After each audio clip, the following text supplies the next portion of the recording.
panneau, un thème qui a lieu sur quelques semaines, qui est le titre Sort des ténèbres, que le Saint-Esprit nous a inspiré afin que nous puissions parler sur les réalités qui concernent les ténèbres et surtout sur l'instruction qui est rattachée à ce message.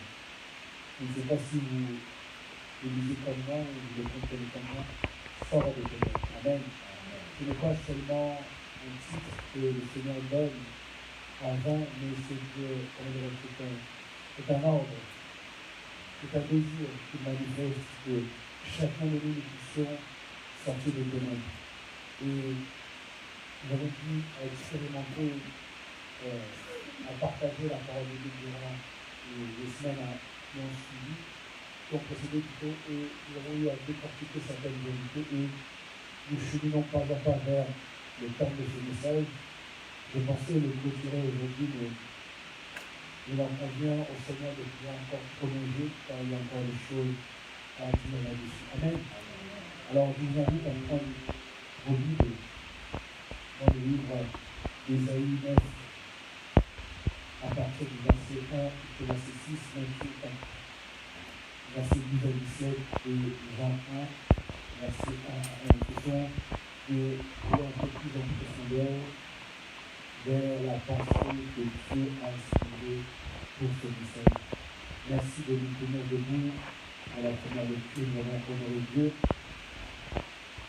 La Bible dit, dans le livre d'Ésaïe 9, à partir du verset 1, le peuple qui marchait dans les ténèbres, le peuple qui marchait dans les ténèbres, voit une grande lumière. C'est ceux qui habitaient le pays de l'ombre de la mort, une lumière resplendit. Tu rends le peuple nombreux, tu lui accordes de grandes joies, il se réjouit devant toi comme on se réjouit à la messe. Comme on pousse des cris d'allégresse, on partage du temps. Car le joug qui pesait sur lui, le bâton qui frappait son dos, la verge de celui qui l'opprimait, il les brise, comme à la journée de Nantes. Car toute chaussure qu'on porte dans la mêlée et tout vêtement dernier ou roulé dans le sang seront livrés au feu, pour être dévorés par les flammes, par le feu du feu. Verset 5. Car un enfant nous est né, un fils nous est donné, et la domination reposera sur son épaule. On l'appellera admirable, conseiller, Dieu puissant, Père éternel, Prince de la paix. Verset 6.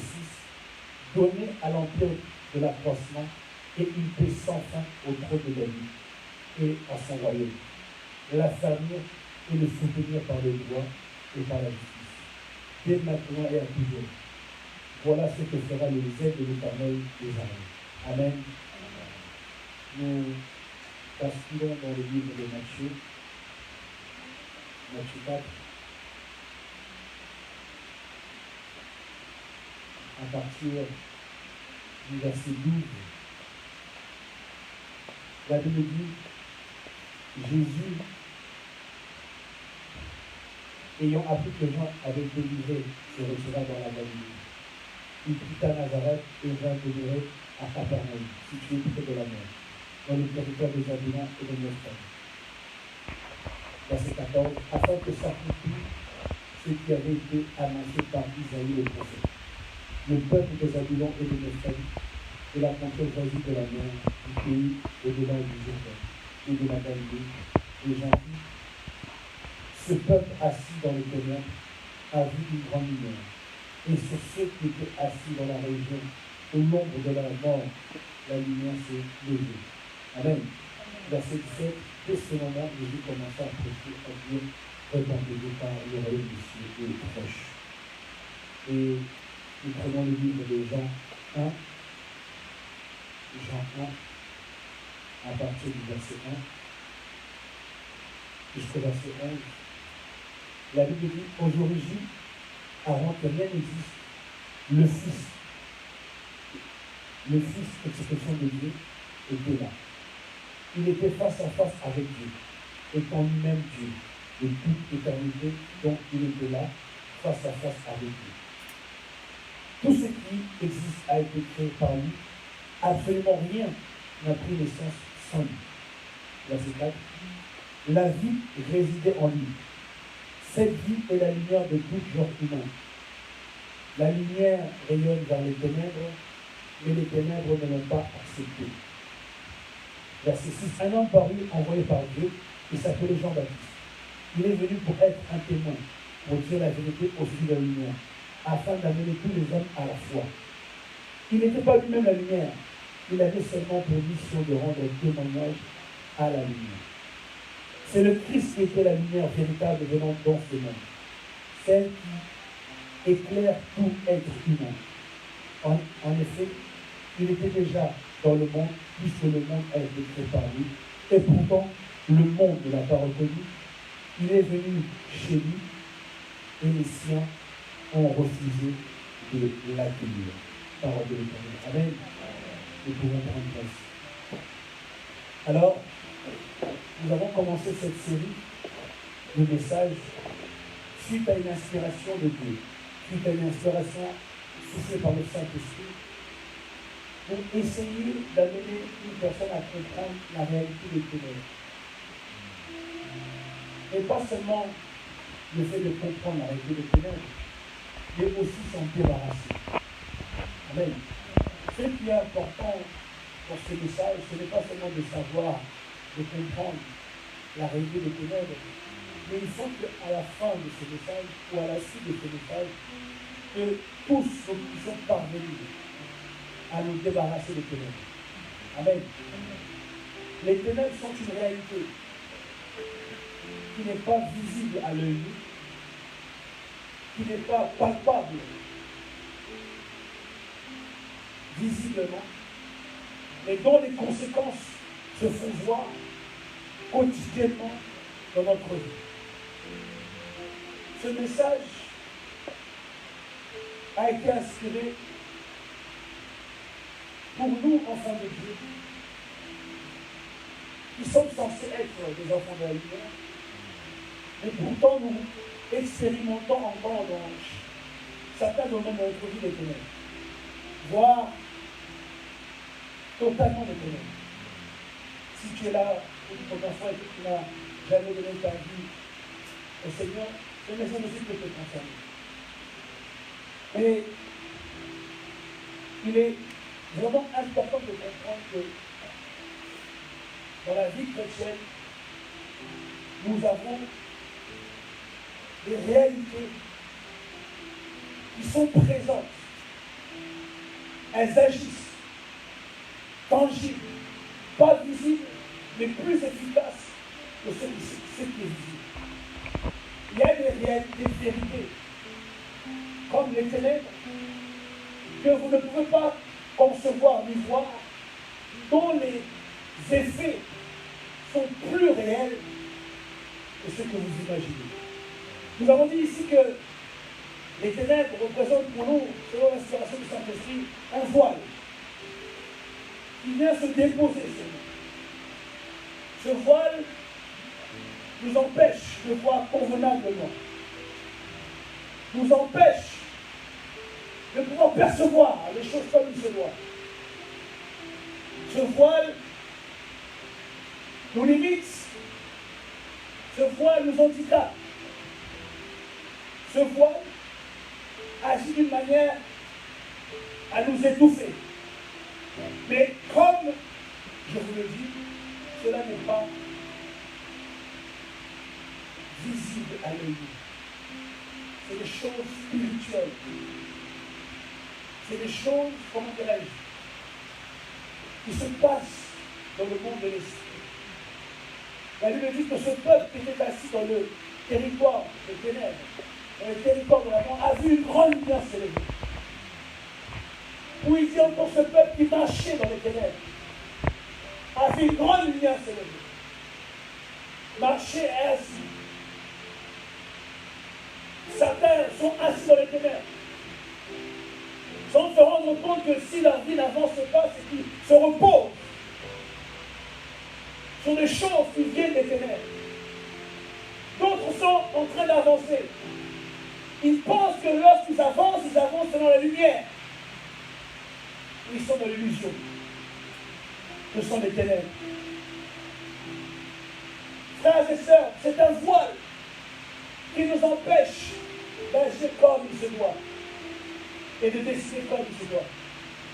La vie est faite des décisions que nous prenons. N'est-ce pas? Je pense que personne ne peut me contester. Et les décisions que nous prenons ont pour, comment dirais-je, réaction une action de notre part. Selon la décision que tu prends pour un domaine quelconque de ta vie, cela te poussera à agir d'une certaine façon. Alors si tu es voilé, si tu es environné de ténèbres, comment la décision peut être bonne? Et si la décision n'est pas bonne, comment l'action le sera-t-il? Et si l'action n'est pas bonne, comment le résultat final le sera? Amen. Vous savez,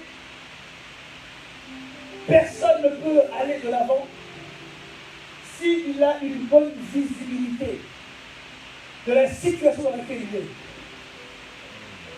La bonne visibilité de la situation dans laquelle tu te trouves ne dépend pas de ta connaissance seulement de la situation, de ta connaissance intellectuelle de la situation, ou de ce que tu as pu recevoir comme révélation, connaissance. Dans toute chose, il y a toujours une part de spiritualité. Amen. Un enfant de Dieu qui n'a pas conscience que dans toute chose, il y a une part de spiritualité, commence déjà très mal. Part déjà avec un handicap. Car la vie est spirituelle. Ce n'est pas ce qui est physique qui régit le monde ou la vie, mais ce qui est spirituel. À partir de là, nous avons cette conception, cette vérité qui nous oblige à avoir une connaissance spirituelle de tous les domaines de notre vie.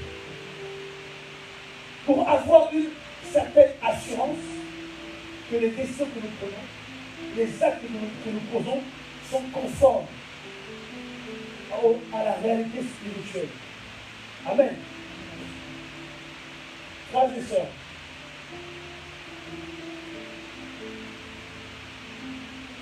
nous avons part à l'héritage de la lumière. C'est une vérité. C'est une promesse divine. Comme tant bien d'autres de promesses dans la Bible. Mais comme toute promesse de Dieu, elle est rattachée à des conditions. La lumière est venue, dit la Bible, mais ceux qui s'étaient appelés à agir de cette lumière ne l'ont pas reconnue, ne l'ont pas reçue. Ce n'est pas la lumière qui n'est pas venue, mais c'est les personnes qui sont obligées de recevoir, ne l'ont pas reçue comme étant la lumière. Parce qu'ils étaient dans les ténèbres. Je disais ici la semaine dernière que les ténèbres sont une réalité. Et si la lumière ne vient pas à toi, tu n'es même pas conscient que tu es dans les ténèbres. Nous avons pris pour exemple l'histoire de l'apôtre Paul qui était avant sa sorte de Tarse, qui a combattu l'Église. Mais dans son activité de combattre l'Église, il était sûr et certain qu'il faisait le bien. Il avait la certitude que son combat était pour le bien d'Israël. Parce que dans sa connaissance, dans ce qu'il avait appris, Christ était un mensonge. Est-ce qu'il n'avait pas entendu parler de l'évangile? Il avait entendu parler de l'évangile. Il avait entendu la parole de Dieu. Mais ça ne l'avait pas touché. Pourquoi? Parce qu'il n'avait pas été encore éclairé. Ce qui importe, frères et sœurs, ce n'est pas seulement d'avoir la parole. Et c'est ça qui trompe beaucoup de chrétiens. Nous avons la parole, mais nous n'avons pas été éclairés. Tu connais les versets bibliques, mais tu n'as pas reçu la lumière qui éclaire.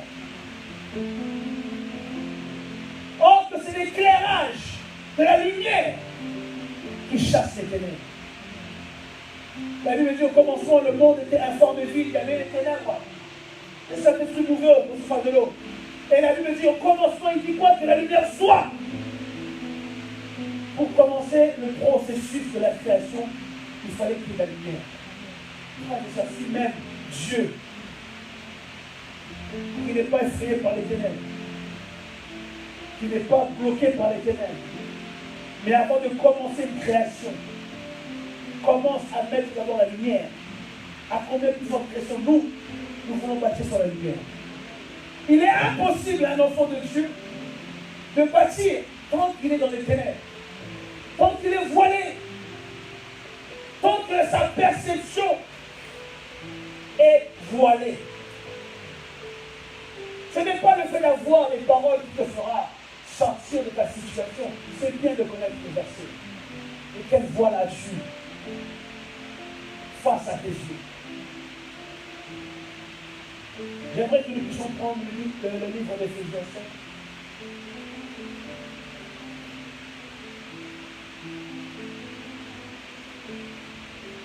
Éphésiens 5 à partir du verset 8 jusqu'au verset 11. La Bible dit: s'il fut un temps où vous aussi vous apparteniez entièrement aux ténèbres, à présent, par votre union avec le Seigneur, vous êtes devenus des êtres de lumière. Amen. Là, c'est l'apôtre Paul qui s'intéresse à l'église d'Éphèse. Il leur explique ce que je viens de vous dire. Il leur fait comprendre que oui, effectivement, il fut un temps, votre vie était entièrement dans les ténèbres. Mais dès lors que tu as reçu Christ, dès lors que tu as cru en Jésus, tu es devenu lumière. Amen. Nous continuons, verset 9. Il dit: comportez-vous donc comme tel. Répandez la clarté autour de vous. Les fruits que la lumière fait mûrir sont l'opposé des péchés énumérés. C'est tout ce qui est bon, juste et vrai. L'amabilité, la droiture du cœur, une scrupuleuse honnêteté et l'amour de la vérité. Bref, ce qui porte la marque de la lumière. Amen. Là, il va un peu plus loin. Il dit effectivement, vous faites sortir des ténèbres. Mais je vois que dans votre marche ou dans votre vie, il y a encore des effets des ténèbres. S'il fait ce rappel à l'ordre, à l'église d'Éphèse, que vous êtes lumière et que vous devez marcher sur la lumière, c'est qu'il y a des choses encore qui ne fonctionnent pas ou qui ne marchent pas selon la lumière. Amen. Cela revient à dire quoi? Tu peux recevoir la lumière, ne pas pour autant vivre selon la lumière. Est-ce que je parle à quelqu'un? Tu peux avoir reçu la lumière. Et je rends gloire à Dieu parce que tu l'as reçu. Mais cependant, tu ne vis pas selon la lumière. Ce n'est pas tout de recevoir la lumière. Mais c'est de vivre selon la lumière. Verset 10. Puisque vous êtes des enfants de la lumière, apprenez à discerner ce qui fait plaisir au Seigneur. Examinez, vérifiez votre vie sous cet angle. Verset 11.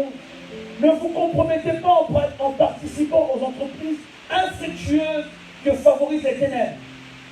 Prenez plutôt parti contre elles, dénoncez leur caractère futile et mauvais. L'apôtre Paul met une séparation entre ceux qui ont part aux œuvres des ténèbres et ceux qui ont part aux œuvres de la lumière. Il dit dans le verset 10, puisque vous êtes des enfants de la lumière, apprenez à discerner.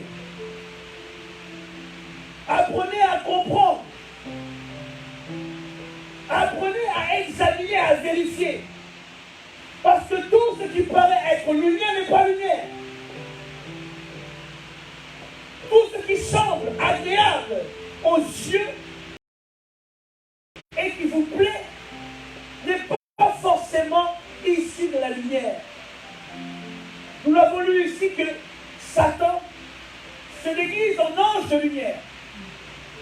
Parce qu'il a pour rôle de vous tromper. Vous savez, son activité ne se résume pas seulement à vous tuer, mais à faire de votre vie un échec total. Le but de Satan, c'est que tu échoues. Pas seulement au salut, mais que tu passes aussi à travers toutes les promesses que tu as reçues avant la création du monde. S'il y a une personne qui est bien placée pour savoir ce que ça fait de perdre les promesses reçues de Dieu, il est le numéro 1. Amen. Parce que la Bible dit, quand on le décrit, qu'il était fait plein de beauté, plein d'éclat. Il était rempli de pierres précieuses. La Bible dit, lorsqu'on décrit Lucifer, qui est devenu Satan, lorsqu'il était avec Dieu, c'était un astre brillant. Il a été fait pour mettre le sceau à la perfection. C'était un chérubin protecteur. C'était pas un ange quelconque, mais un chérubin protecteur. La Bible dit qu'il contemplait la gloire de Dieu. Alors que les anges se couvrent les yeux pour ne pas adorer Dieu, pour ne pas voir la gloire de Dieu. Car la Bible dit, si tu vois la gloire de Dieu, tu mourras. Mais lui, contemplait la gloire de Dieu. Quelle position. Il était fait à la perfection, la Bible dit. Bien que Dieu ne se renonce pas de ses dons, il a perdu sa position. Et une personne qui était positionnée dans une certaine élévation, lorsqu'elle paie, elle sait de quoi elle parle. Amen. Donc, le but de Satan, c'est de vous amener à perdre votre temps, votre énergie, votre argent, votre famille. Tout ce que Dieu vous donne est une bénédiction.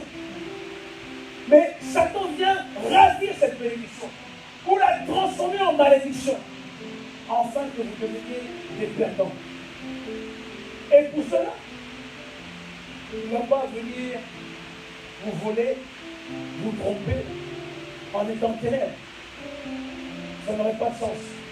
Car le minimum, le commun des mortels qui a un minimum d'intelligence refusé.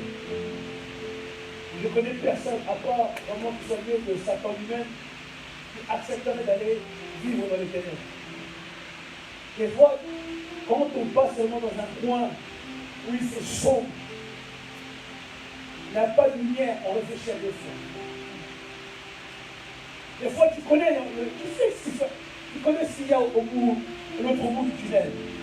Mais il fait tellement sombre pour faire un débout et de passer. Pourquoi? Parce que personne n'est rassuré dans le ténèbres. Que tu sois Goliath, je ne sais pas qui, les ténèbres ne sont pas quelque chose d'agréable. On est méfiant. Je me rappelle une anecdote. Quand j'étais plus jeune, j'étais parti en vacances avec mes amis d'enfance. Et c'est mes toutes premières vacances sans parents. D'ailleurs, les plus amis de vacances avec mes parents. Je suis vraiment pas dit sans parents, on dirait qu'on faisait des vacances. C'était les premières vacances. Et lors de ces vacances, je prends la tête avec un ami d'enfance. Et on était, attendu, on était dans le village, en Lyon, et on discute en rebelle. Je dis, bon, bah, c'est comme ça, moi je rentre au camping. Je marchais bien quand j'étais dans le village. On est venu la journée, donc on n'avait pas vu cette réalité. En fait, on avait traversé une forêt. Et cette forêt, déjà, le jour était sombre. Mais quand les gens ne faisaient pas attention à ça. Lorsque je me discute, je me dirige vers la forêt et je vois, je ne sais pas comment, c'est tellement, c'est sombre. C'est comme si tu rentrais dans les portes de l'enfer. Je suis arrivé au bord de la forêt, j'ai fait demi-tour. Je rentre dans ma vie, mais toi, tu ne veux pas rentrer chez nous? On rentre tous ensemble. Parce que le lourd qui fait là-bas, jamais de la vie. Une fois en plus, seul. Pourtant, à l'époque, j'étais, soi-disant, le mec du quartier qui se bagarre, tout ça. Et là, le mec du quartier n'a même pas existé. C'est le petit garçon qui s'est levé, il a fait tout le tour. Pourquoi? Parce que dans les ténèbres, personne n'a, comment dirais-je, une assurance. Ça fait peur. Alors, Satan, sachant cela, il ne peut pas venir nous attaquer ou nous présenter, nous offrir quelque chose comme étant quelque chose de négatif. Il viendra l'amener d'une manière où ça sera agréable. Comme si c'était une solution, une réponse. C'est ça qui est important de comprendre. Vraiment, avant d'aller plus loin, il y a beaucoup de choses que nous avons acceptées dans notre vie parce qu'elle avait une apparence. On pensait qu'en acceptant cela, on allait résoudre un problème. On pensait qu'en acceptant cela, on allait avancer. On pensait qu'en acceptant cela, quelque chose allait changer notre vie. Mais c'est avéré qu'en faisant ce choix, les pires conséquences que tu n'avais jamais imaginé avoir se sont manifestées à cause de ce choix. Et j'aime vous dire que cela dépend dans tous les domaines. Et on a tous expérimenté. Que ce soit dans les relations, amicales ou amoureuses. Tu as pris quelques proches d'un ami. Tu lui as confié tes secrets, ton intimité, tu as ouvert ton cœur. Même à tes frères et soeurs, tu ne l'as jamais fait. Tu l'as considéré au-delà même que les proches de ta famille. Lorsqu'on citait le nom de ta famille, tu as inclus cette personne, mais lui aussi, il faut qu'il soit là. Parce qu'il y avait cette relation.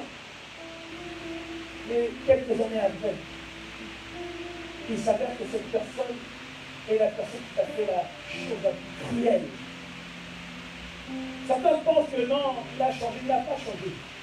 Il a toujours été. Le problème, c'est que tu ne le savais pas.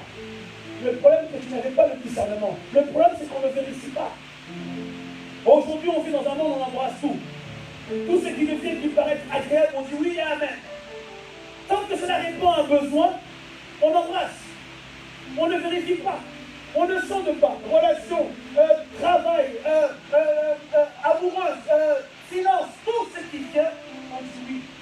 Un homme dans la rue vient, il vient de donner 100 €, il dit ah, je suis béni. Est-ce que tu sais qui est cette personne? Est-ce que tu sais que si ces 100 € viennent d'un monde réel ou viennent du monde des ténèbres? Il y a des choses simples qui se passent et qui ont des conséquences très fortes. Une personne vient confier un œuf ou un paquet d'œufs. Tu es content, ah, j'ai désiré les honnêtes.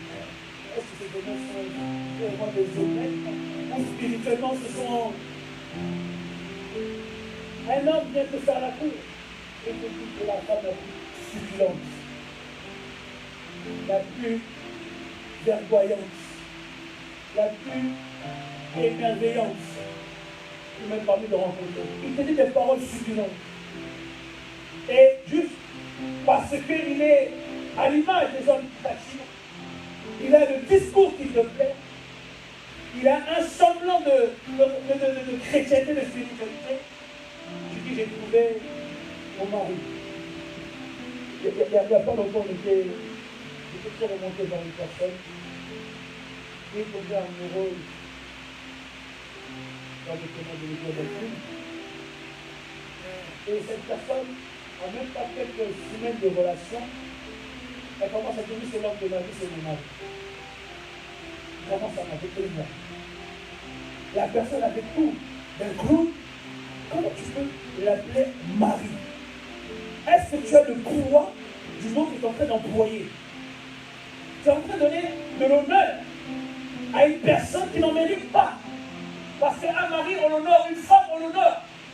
Mais tu es avec un gigolo, un clown, qui va te mener dans la perdition, mais tu appelles ça mari. Parce qu'il est homme. Marie, déjà, à quel moment vous êtes parti à la nuit, tu as vu la dame? À quel moment pour l'appeler Marie? À quel moment tu peux te pardonner avec une année? Aujourd'hui, les gens ne savent pas ce langage. Ah, c'est ta femme, hein? Non, c'est pas ta femme. Ta copine.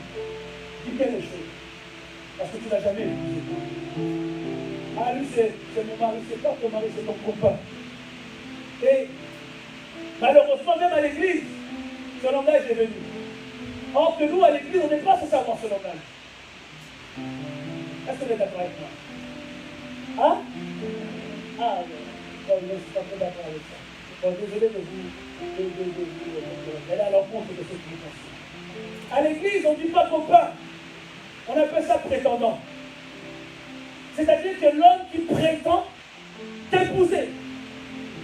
Lorsqu'on rentre dans une relation dite amoureuse en tant que chrétien, c'est parce que la personne a des réelles intentions. Il ne vient pas pour avoir une relation d'essayage, de copinage. Le copinage, c'est on essaye. On est là, on vit, on se fréquente et on voit ce que ça donnera.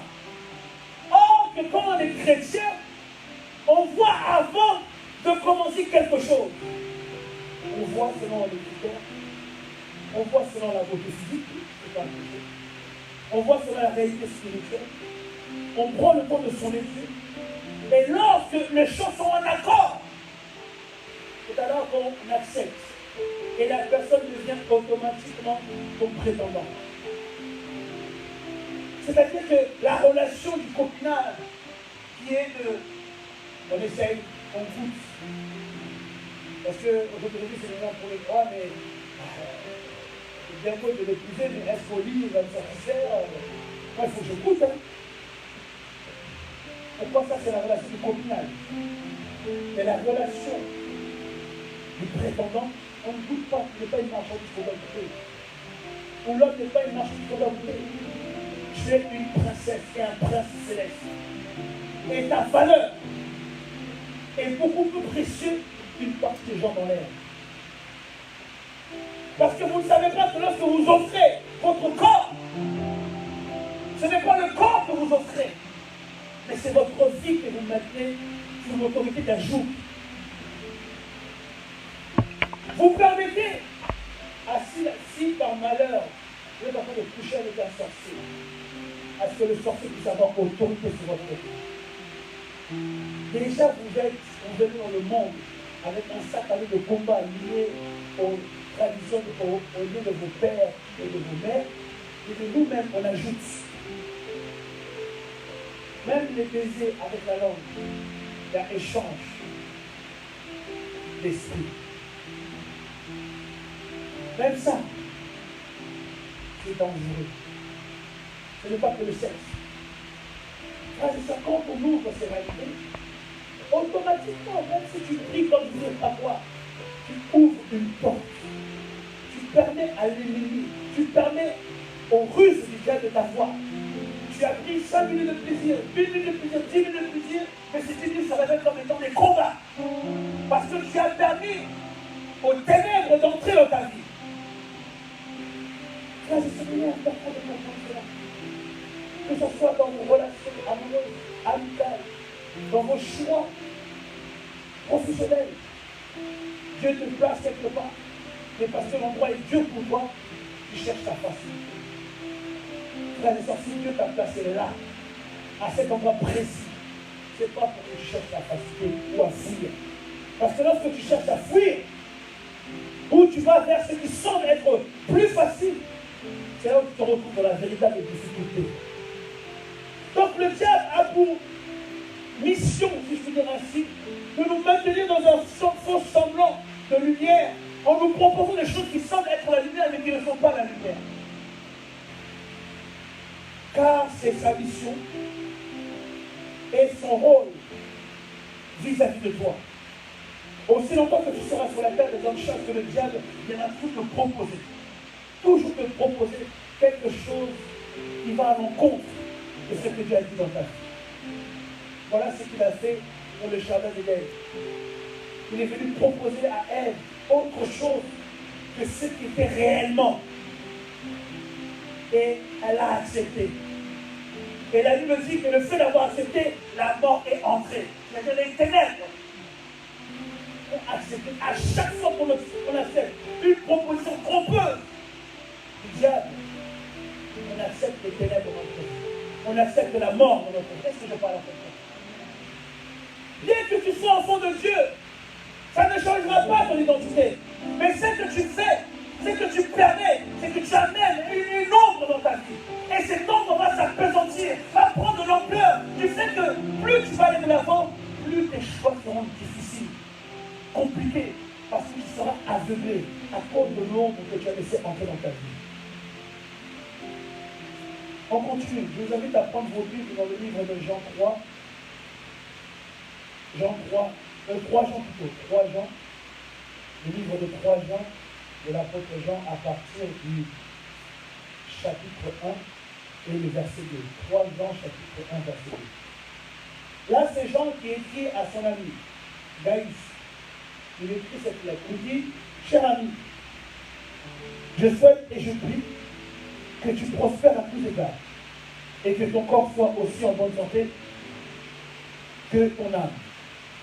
Ou dans certaines versions, comme l'état de ton âme. Amen. L'apôtre Paul écrit à son ami. Il dit, mon ami, moi je vois que ton âme va bien. J'entends que ton âme se porte très bien.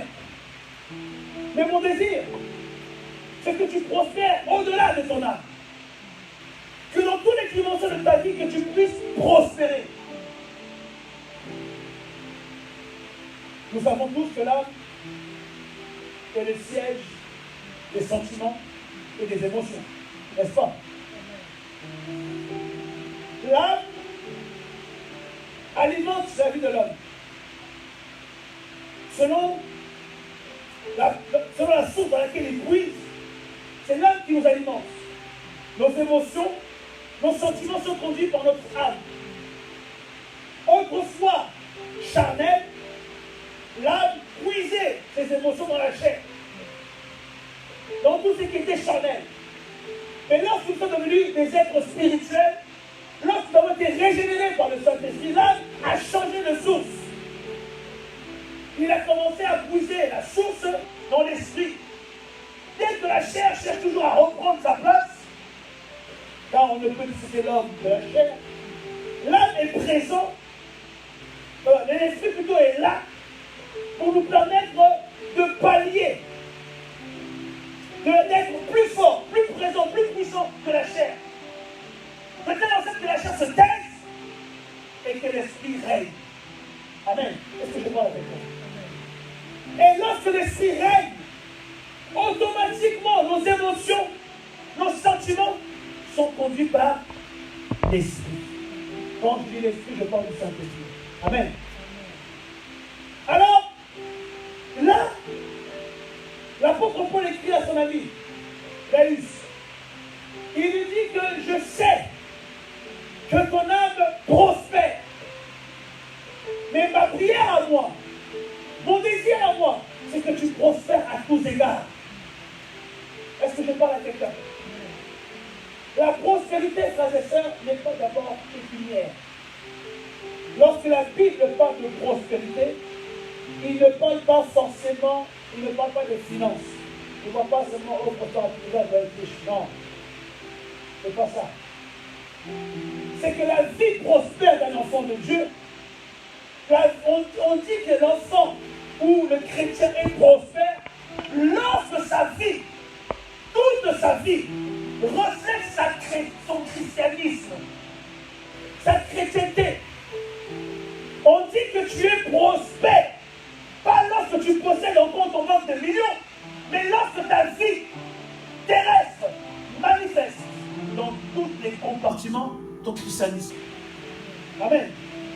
Est-ce que je parle à quelqu'un? Est-ce que vous avez l'impression que... On reconnaîtra que tu seras prospère. Pas parce que tu viendras dans le parking de bas du côté avec la dernière X5, le dernier 4x4 MLG ou je ne sais pas comment. On va t'applaudir pour ce qui est matériel. On te dira félicitations parce que c'est à toi. On ne dira pas que tu es prospère. On dira que tu es prospère même lorsque tu es pauvre. Même lorsque ton compte en banque te manque. Même lorsque comment dirais-je, tu n'as pas de quoi te restaurer le soir. Mais tout ce qui fait ta vie commence à refléter ton christianisme.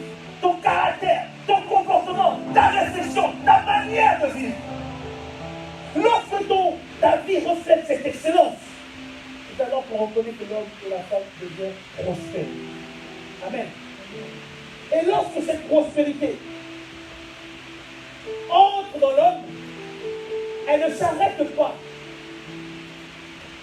seulement dans le domaine physique ou spirituel. Elle touche aussi le domaine matériel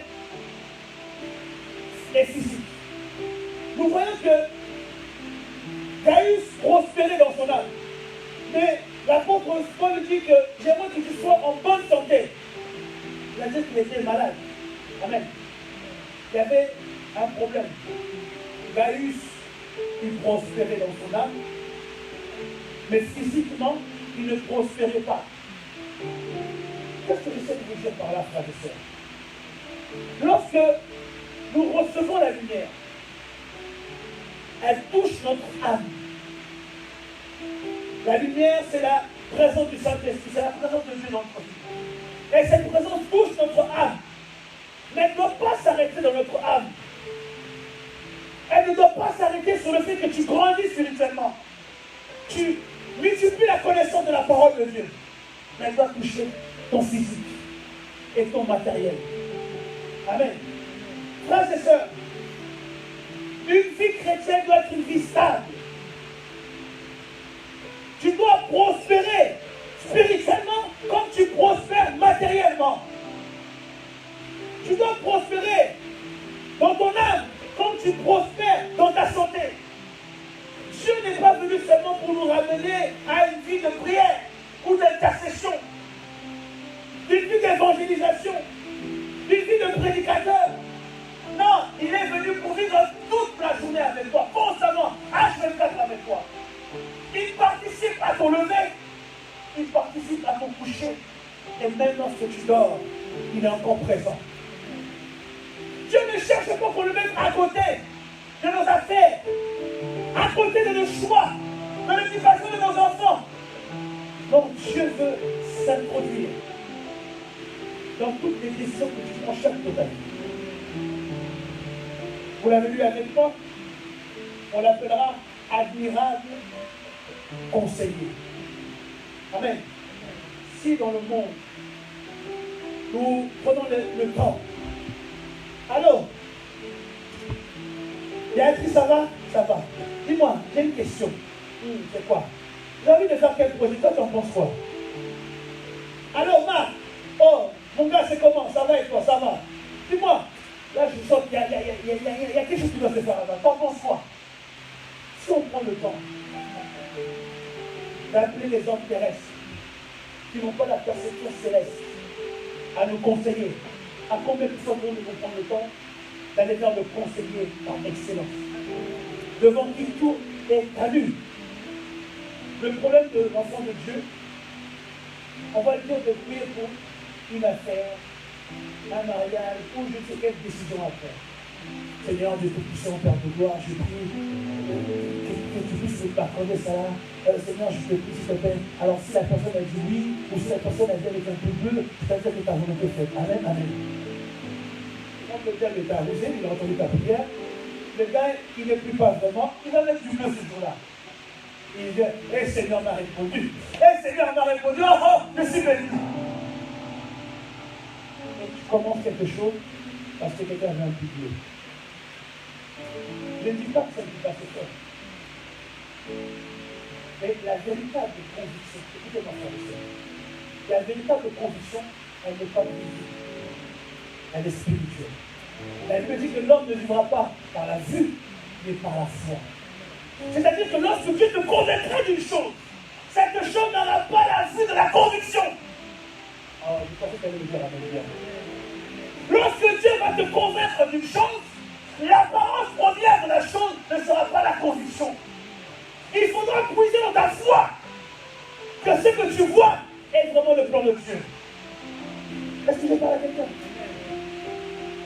Frères et sœurs, le problème des chrétiens, c'est qu'ils ne passent pas assez de temps dans la demande Il précipite les choses parce que nous sommes de nature à être trop excités quand la chose nous plaît.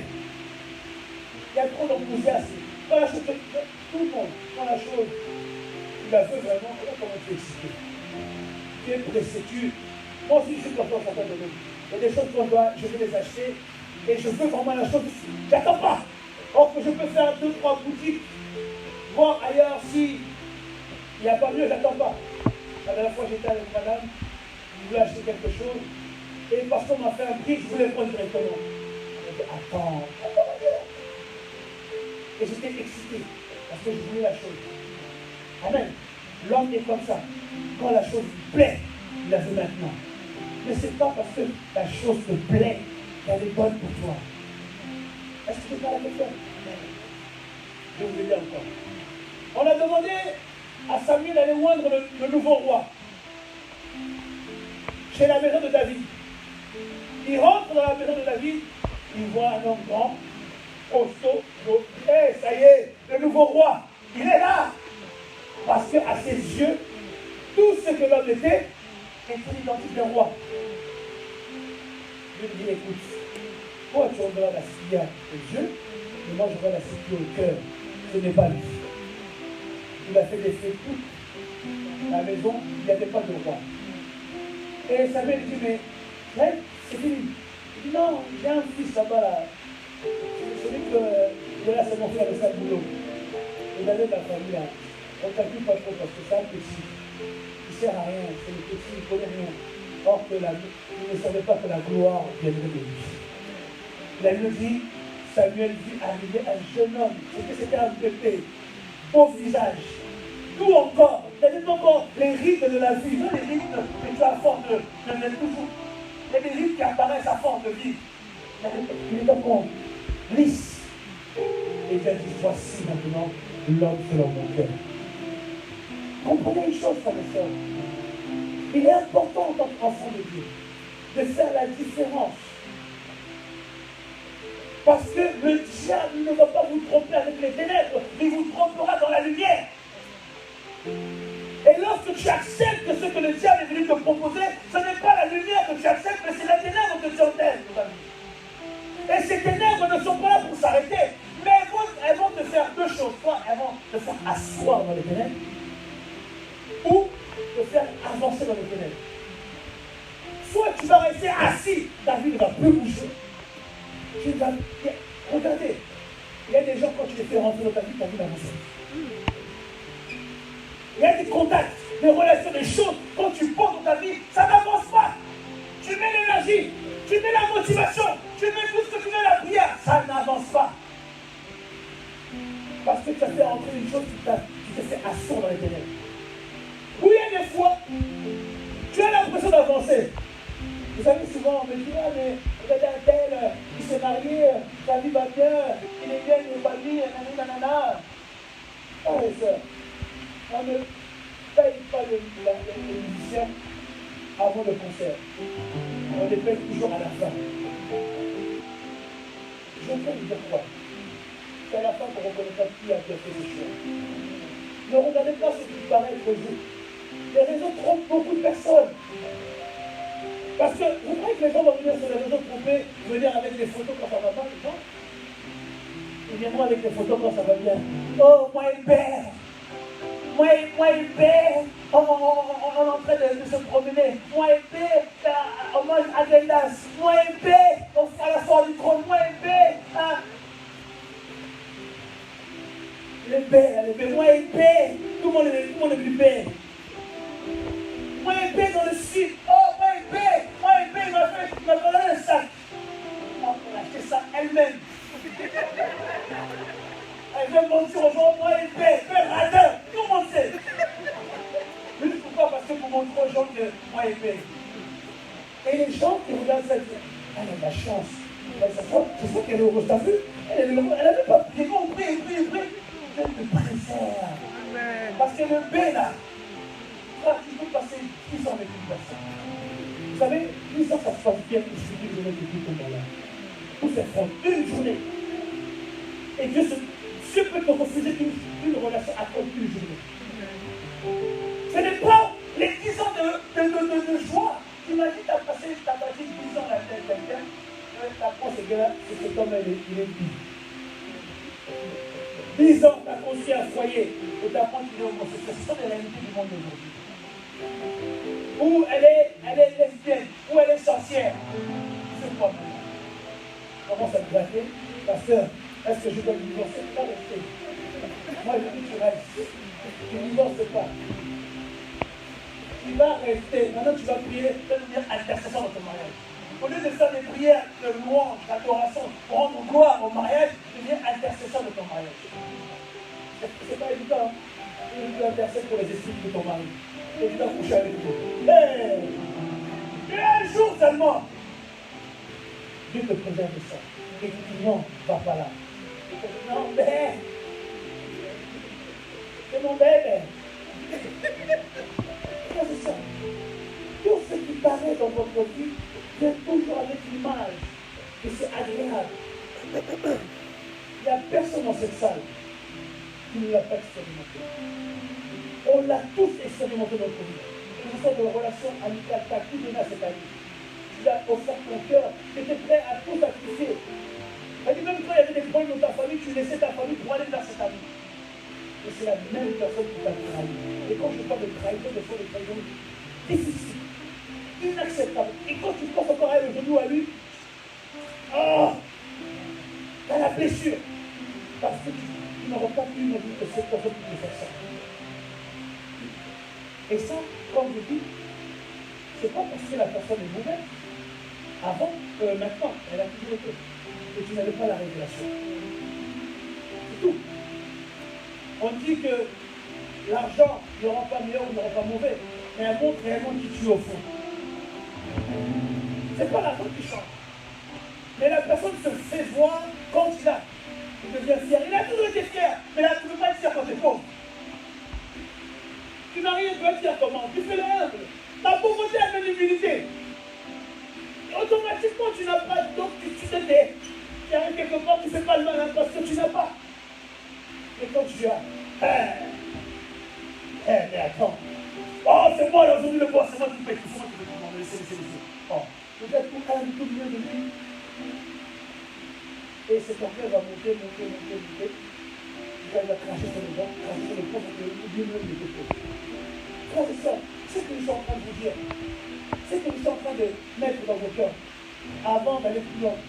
Car aujourd'hui, je vais m'arrêter là et nous allons clôturer un peu plus loin avec cette pensée la semaine d'après.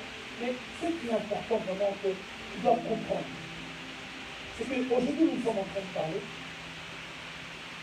À l'heure actuelle, à l'instant même où je suis en train de parler, j'aimerais te poser une question. Dans tout ce qui est autour de toi, que ce soit ami, relation client, relation, connaissance, tout ce qu'on entend, même choix professionnel, est-ce que tu es sûr que dans la volonté de Dieu? Les gens vers qui tu te confies, est-ce que tu es sûr que c'est les bonnes personnes? Les gens que tu t'appelles quand ça ne va pas, est-ce que tu es sûr que c'est la bonne personne? Est-ce que tu as pu être éclairé par la lumière sur cette personne? Parce que si tu ne le fais pas, le jour viendra, sans même que je sois prophète, je te le prédis, que tu vas encore pleurer. Tu vas encore échouer. Tu vas encore souffrir. Parce que les choix d'aujourd'hui sont mauvais. Tes choix d'aujourd'hui n'ont aucune lumière. Elles paraissent intéressantes aujourd'hui parce qu'elles répondent à un besoin. Et des fois, on est avec des gens, on sait qu'ils ne sont pas nous. On sait qu'on n'a rien à voir avec eux. Ils manquent d'autre chose. On se contente de cela. Faux. On marche avec des gens parce qu'on se dit, bon, tant qu'à faire pour ne pas être seul, autant être avec eux qu'être seul. Frères et sœurs, vaut mieux être seul que mal accompagné. Vaut mieux être seul que d'être entouré de mauvais conseillers. Vaut mieux être seul que d'être entouré de sorciers. Dis-donc que toute personne qui vit dans ta vie amène deux choses, la bénédiction ou la malédiction. C'est automatique pour toute personne que tu rentres dans ta vie. soit elle est envoyée par Dieu, elle sera un escalier pour t'emmener quelque part. C'est pour ça que c'est important de savoir l'apport de chaque personne de ta vie. Ou soit c'est, comment dirais-je, une trappe qui va t'entraîner dans le gouffre. Il n'y a pas de personne neutre dans la vie. Ne soyez pas des chrétiens bisounours. Ah non, lui il est gentil. Ça n'existe pas. Toute personne est animée d'un esprit. Car la Bible dit on réunit dans l'homme, c'est l'esprit. Toute personne est animée par un esprit. C'est pourquoi même l'éducation de vos enfants doit être différente. Parce qu'ils sont animés d'un esprit différent. 2 enfants, ça peut être un criminel, l'autre adorateur. Mais les deux se sont du même genre. Un a tué l'autre. Parce que l'autre avait aussi ce qui était agréable à Dieu. C'est la sorcellerie. Tu tues ton frère parce que ton frère a offert à Dieu quelque chose d'agréable. Et Dieu te dit en plus, change de côté, fais les choses bien, et ta colère partira. Non? Lui, il est parti tuer son frère. Pas parce que ton frère a volé sa femme, il a volé l'argent, non, parce que c'est de la sorcellerie. Et ça, c'est pourquoi? Parce que maman, elle, a fait rentrer les ténèbres. Et voilà les conséquences de ténèbres. Frère, c'est ça, comprenez bien. Toute votre vie est question de choix. Et le choix que vous avez devant vous, c'est le choix de la lumière ou le choix des ténèbres. Et bien souvent, et je vous comprends, je vous rejoins là-dessus, c'est difficile des fois de faire le bon choix.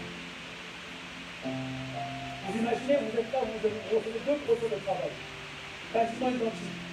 Là, on vous propose un bon salaire, des horaires agréables, un salaire moindre, mais des horaires agréables. Et l'autre vous propose un très bon salaire, mais des horaires contraignants. Par rapport, je ne sais pas, à tes responsabilités. L'appel de l'argent, le besoin de l'argent, parce qu'on vit dans un monde où il faut d'argent, on ne va pas se mentir. L'essence, ça coûte cher, les loyers deviennent de plus en plus chers, se nourrir, c'est cher. On vit dans un monde où manger bio, manger bien, c'est plus cher que manger mal. Si tu veux mal manger, ça va, mais si tu veux bien manger pour maintenir ta santé, ça coûte cher. Le mauvais est bien et le bon est cher. Donc, tu as besoin d'argent. Tu as des projets, peut-être tu vas acheter, tu as besoin de la propulsion du salaire. Plus, donc, automatiquement t'attirer. Automatiquement. Mais si tu es spirituel et que tu pries, tu verras que ce n'est pas forcément parce que tu gagnes plus que tu vas être mieux financièrement. Est-ce que je parle à quelqu'un? Pourquoi? Pourquoi? Pourquoi?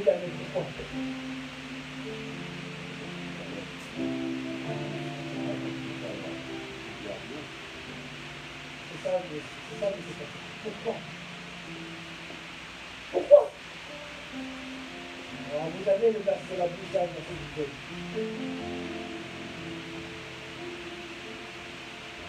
ah, les lecteurs de la Bible. Heureusement, vous ne filmez pas sur le texte. Pourquoi? Vous n'avez pas à vous ajouter. La Bible dit que l'or et l'argent de la personne. Amen. C'est-à-dire que si tu sais faire bien les choses avec le peu, comme le frère, la Bible, si c'est bien géré, Dieu va te sanctifier le peu. Amen. Frère, c'est pas parce que tu as beaucoup que tu feras. Non, avec le peu et Dieu, tu feras plus avec ce qui fait beaucoup. Moi, si tu attends dans ma vie, j'ai abusé dans le travail. Le matin, j'étais alpiniste. Le soir, j'étais gardien dans un immeuble qui dormait. J'étais censé le tirer, mais moi, je dormais. Et le week-end, à partir de vendredi, je devenais livreur de journée. Donc, 3 boulots. Pourquoi? Parce que c'était la tête vers l'argent. Je pensais que pour devenir quelqu'un, il fallait que j'emmagasine beaucoup dans mon compte. Et ça allait me permettre de devenir. Pour vous dire, il y a un mois, j'ai fait 5 600, 5 700 euros de salaire. Tu te rends compte, 5 000 euros de salaire. tu dis, c'est bon, on commence, je sais comment je fais ça. Si aujourd'hui, si vous me demandez ce que je fais avec les 5600, je n'ai aucune idée de ce que je fais. Je ne sais même pas, je ne peux même pas dire que j'ai acheté un manteau à 1000 euros, J3 ou un costume, le J à ma moto. Rien autour de tout ça. Je ne sais même pas où il passait l'argent. Pourquoi? Parce que je mettais ma force sur le travail, non sur Dieu. Et ça fait maintenant 5 ans que je ne travaille pas et que je n'ai pas de ressources. Bien qu'une société qui ne trouve pas encore à l'allure, mais concrètement, je n'ai pas d'entrée d'argent. Et pendant ces 5 ans, je réussi à payer un loyer, je réussi à me vêtir et je réussi à manger. Ces 5 ans ont été les 5 ans que j'ai consacrés à Dieu. J'ai mis Dieu en avant dans toutes mes décisions. Il y a des fois, me proposer du travail, je refusais, parce que ce travail était déjà un blocage par rapport à mon service. J'ai refusé le boulot, j'ai refusé de chercher, je ne pensais même pas chercher. Mais quand le loyer venait, je pouvais être stressant en train de l'achat était stressé, comment je vais payer? Mais à la fin, j'ai réussi à payer mon loyer. Frères et sœurs, j'ai quitté des fois le culte ici, je rentrais chez moi après avoir prêché. Je ne savais pas ce que j'allais manger. Vous voyez que les gens appellent. La personne fait que tu ne vas pas aller demander. Et tu arrives quelque part, tu arrives dans. J'ai peut-être 1 euro pour acheter une baguette ou quelque chose.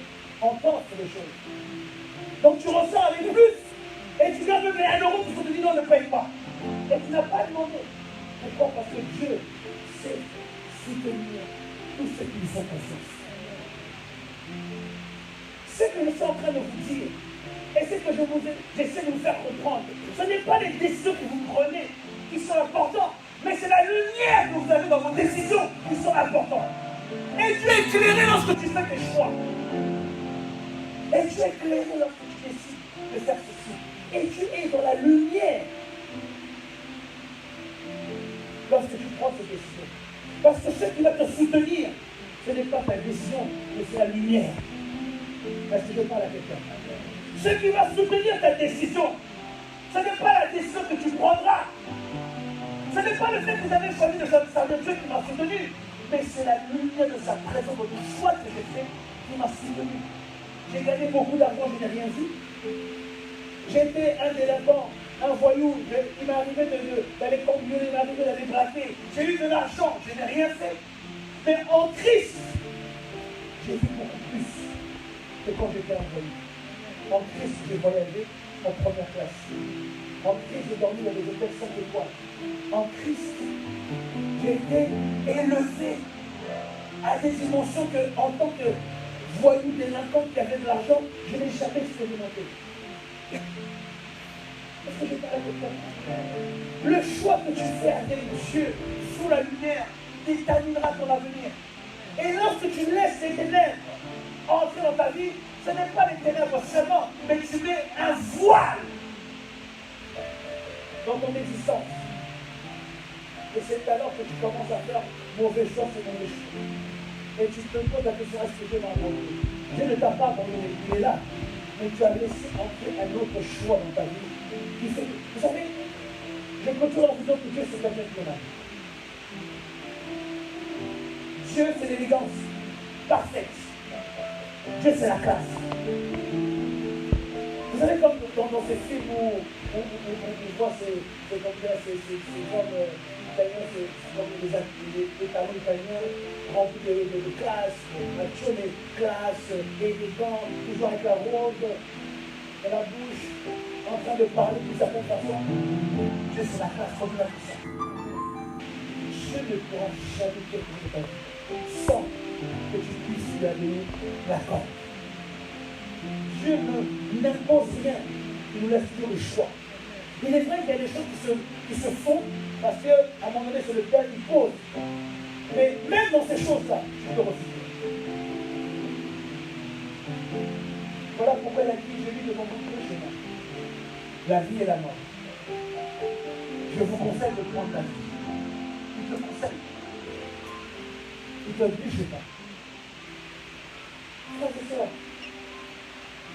Parmi nous, nous sommes en train de vivre et d'expérimenter des forces, pas forcément des choses agréables. Nous prions Dieu, nous croyons en lui, nous l'aimons réellement, sincèrement. Je ne peux pas douter de votre amour envers Dieu. Je ne peux jamais remettre cela en cause, parce que qui suis-je pour remettre votre amour envers Dieu? Quand vous avez choisi d'accepter de lui laisser votre cœur, je ne sais pas la donc, je n'ai aucun droit de remettre votre amour votre amour en doute. Mais là où j'ai un problème, c'est pour vous. Moi-même, j'ai un problème avec votre problème. C'est que dans certaines dimensions, dans certains degrés de nos vies, il y a un manque. Est-ce que tu es d'accord avec moi? Tu aspires à des choses que tu ne vois pas. Tu pries pour des choses qui ne se manifestent pas. Tu as l'entente des choses qui tardent. Mais tout n'est pas venu attarder. Oh là là, le verset qui dit oui, attendez, ça coûtera certainement, frères et sœurs, ce n'est pas pour tout. Lorsque Jésus marchait dans la rue et qu'on lui disait, Jésus, guéris-moi, elle disait, attendez, ça arrivera certainement. Et il disait, va, ta foi t'a sauvé. Vous imaginez Bartimée qui crie, oh, Jésus, Jésus, Jésus, je veux voir. Il dit, attendez, certainement, ça s'accomplira. Vous imaginez Bartimée, il sait, moi je veux voir, il me dit, attendez, ça s'accomplira certainement. Pourquoi? Parce qu'il était le now, le maintenant, l'immédiat. Lorsque Jésus est là, ce n'est plus une question de attends là, ça s'accomplira certainement. Mais c'est une question de maintenant. Vous savez pourquoi on dit ça comme ça? En fait, comme on n'a pas vu ça accomplir, on veut mourir dans notre chair, et bon, ça viendra, hein, après certainement. Non. Il y a des choses où Dieu te dit, c'est pas le moment. Il te met dans ta foi, il te dit, c'est pas le moment. Il y a des choses que tu sais, au plus profond de toi que tu dois le vivre. Comme moi aujourd'hui, je suis convaincu qu'il y a des choses dans ma vie que je suis déjà appelé à vivre. Mais je ne vis pas compte de certaines choses que peut-être j'ai mal vu, que je n'ai pas encore compris. Mais au plus profond de moi, je sais que ce que je sais maintenant, c'est pas ce que je suis encore. Il manque quelque chose. Et quand tu es dans cet état d'esprit-là, intérieur en toi, et que l'esprit te dit ça, c'est que là, il y a un ténèbre quelque part. Est-ce que je parle à quelqu'un? C'est là où tu dois comprendre que non. La dernière fois, j'écoutais un homme de Dieu qui me prêchait, il disait à notre pasteur, il venait de se marier, il dit, je suis marié, mais je suis en retard avec le temps de Dieu. Voilà. Comment tu es en retard avec Dieu? Parce que là où tu te mets, tu es faire de 4-3 enfants, et tu as fait de te marier. Il priait pour lui pour qu'il rattrape le temps perdu. Le temps perdu sur les faibles, parce qu'on va pas parler. Vous comprenez? Il y a des choses que tu es appelé à vivre. Mais tellement tu es aveuglé, tu ne les vis pas. Et tu penses que Dieu t'en a privé. Non, ce n'est pas que Dieu t'en a privé. Mais ta conception, le voile des ténèbres qui environne ta vie t'empêche de faire les bons choix. Il y a des gens qui devaient être financièrement stables. Il y a des gens qui devaient être bien mariés. Il y a des gens qui devaient être propriétaires avant une stabilité. Il y a des gens qui devaient être déjà prédicateurs. Il y a des gens qui devaient être déjà intercesseurs. Il y a des gens qui devaient faire des choses, des miracles, des promises. Que les forces de Dieu vous a donné se manifestent. Il y a un voile. Et la vie. Et vous êtes encore en train de dire, Seigneur, on dit, vraiment, Seigneur, tu m'as dit ça. Comment tu m'avais promis ça, Seigneur, tu m'as oublié. Tu n'as pas oublié. Mais il y a un voile qui t'empêche de voir le chemin que tu dois prendre. Il y a un voile qui t'empêche de savoir qu'est-ce que tu dois faire. La vie, c'est des décisions à prendre. Mais si tu es voilé, chaque décision que tu prendras sera toujours mauvaise. Et la route sera toujours mauvaise. Est-ce que je parle à quelqu'un? Je veux, avant que nous soyons éclairés, être éclairés par la lumière la semaine prochaine de toute relation, que tu commences à déjà toi-même te poser des questions. Là où tu es, est-ce que tu es sincèrement sur le plan de Dieu? Dans la dimension dans laquelle tu es, dans la situation, que ce soit dans ta santé, dans tes finances, dans ta spiritualité, dans ta vie, communion fraternelle, est-ce que tu penses que tu es là où tu devais être? C'est des choses qu'il faut se poser comme question. Il ne faut pas vivre la vie bêtement sans avoir le temps de réfléchir. Frères et sœurs, la vie est courte. L'homme ne vivra pas plus de 120 ans. C'est court 120 ans. On a 120 ans pour ceux qui iront jusqu'à 70 ans pour accomplir tous les projets de Dieu dans notre vie. Pour la plupart, nous avons déjà la trentaine dépassée. Et donc, ils arrivent à la trentaine. C'est entre cette branche-là, jusqu'à 60, 70 ans pour les plus fougueux, ou 80 ans, où il faut être actif. C'est là qu'il faut être actif. C'est là qu'il faut produire le meilleur de vous-même. Parce que venir ou pas, l'homme vivra le déclin. La Bible dit que la force que tu as aujourd'hui, tu n'auras pas de nous. Tu iras vers le déclin physiquement. L'énergie que tu auras, ce ne sera plus la même. Tu auras l'envie, tu auras la motivation, mais le corps ne répondra plus. Ça m'arrive aujourd'hui, comme un ancien d'avoir des douleurs. Je ne sais pas ça avec ton jeune. Tu manges tes douleurs qui viennent comme ça, tu n'en connais ni la cause ni la provenance. Pourquoi? Parce que le corps te fait comprendre que tu arrives à un âge. Pourtant, mon esprit, je me sens encore jeune. Je me vois encore dans ma vingtaine. Je pense cette personne-là, fougueux, vif, et avec le temps, tu fais un sprint et souffler. En avant, tu pouvais courir 20 minutes. Je me rappelle à l'époque où je jouais au chat à la soirée avec la police. Je suis venu dans le démarrage, je te voyais plus. Aujourd'hui, je me rends directement, ça sert à rien. Parce que ça va être compliqué. Il faut ça comprendre. La force que toi aujourd'hui, tu n'auras pas. Même toi qui es jeune, profitez de l'expérience que nous n'avons pas avec moi. J'ai toujours dit, et je parle encore hier ça avec mes frères et sœurs, si la connaissance que j'ai aujourd'hui, j'avais seulement il y a 10 ans en arrière, je peux vous assurer qu'aujourd'hui, la conviction que je n'aurais pas été cet homme qu'aujourd'hui. Je suis là que je suis aujourd'hui, parce qu'il y a 10 ans, 15 ans, 20 ans, je n'avais pas cette connaissance. Dans tous les domaines. J'aurais pu faire beaucoup plus. J'avais pris le temps de m'intéresser un peu plus, à m'ouvrir un peu plus. Des fois, on est trop renfermé sur nous-mêmes. Renfermé sur notre propre vie. Oh non, moi je suis dans mon coin. Oh, moi je suis dans mon coin. Non, frère, ça. Va dans le monde, ouvre-toi. Va vers les autres. Il y a certains de vos problèmes ne sont pas ici. Ne viendront jamais de vos amis, jamais de vos proches, mais viendra de la frère ici. L'église, c'est le lieu des grâces, c'est le lieu des dons, c'est le lieu des bénisseurs. Il y a des choses que tu attends dans ta vie, ça ne viendra jamais de moi, mais de ton frère qui est là. Et si tu ne prends jamais le temps de saluer les frères et sœurs, à quel moment tu recevras la grâce? Dans les dimanches, je dis Amen. Parce que, non, moi j'ai été blessé dans l'église, et je dis que j'ai tout mes rentre chez moi. C'est pas biblique. Ta perception, elle est voilée. Pourquoi? Parce que ça fait rentrer la déception dans ta vie. Et la déception, comme si tu pensais que non, te protéger, ça veut dire que je me mets de côté. Non, c'est pas te protéger, mais c'est encore te rentrer. Et ça, c'est le diable. Est-ce que je vous parle? Comprenez, frères et sœurs, que notre lendemain dépend de la lumière qui va entrer dans notre vie. La lumière est là. Mais est-ce que tu as fait entrer la lumière dans tous les domaines de ta vie? Tu dois réfléchir à ça. Je dis toujours que si je prie avec fou et détermination, c'est parce que je crois en Dieu. Je crois pas forcément en vous en tant qu'homme, mais au Dieu qui vous a appelé. J'ai la conviction que le Seigneur qui vous a appelé, il est juste et fidèle.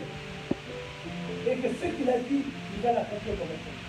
J'ai la conviction que le Dieu d'Israël, le Dieu d'Abraham, Isaac et de Jacob, le Dieu qui a envoyé son fils Christ mourir à la croix, et aujourd'hui, ressuscité d'entre les morts, il est assis à sa droite, il a fait pour nous, il ne peut abandonner votre vie à l'humiliation, à l'échec, à la mort. Frères et sœurs, j'ai vu sa lumière. Et dans la vie d'autres, j'ai vu sa fidélité. Bien que des fois ça peut être dur, je le conçois. Des fois on peut se poser, est-ce que Dieu m'entend, est-ce que Dieu me voit? Je le conçois. Ça peut arriver qu'on se remet en question.